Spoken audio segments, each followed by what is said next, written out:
वंदीन चरणम पुराण पाहिन रूप तुझे प्रेमी अलिंगन आनंद पूजिन भावे वारिन मने नाम त्वमेव माता च पिता त्वमेव त्वमेव बन्धुः सखा त्वमेव त्वमेव विद्या द्रविणं त्वमेव त्वमेव सर्वं मम देवदेव कायेन वाचा मनसेन्द्रियेण वा बुद्धात्मना वा प्रकृतिस्वभावात् करोमि अद्य सकलपरसमय नारायणाय ते समर्पयामि अच्युतं केशवं रामनारायणं कृष्णदामोदरं वासुदेवं हरे श्रीधरं माधवं गोपिकावल्लभं जानकीनायकं रामचन्द्रं भजे हरे राम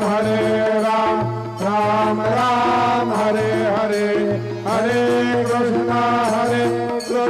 कृष्ण कृष्ण हरे हरे श्री गुरुदेव दत्त।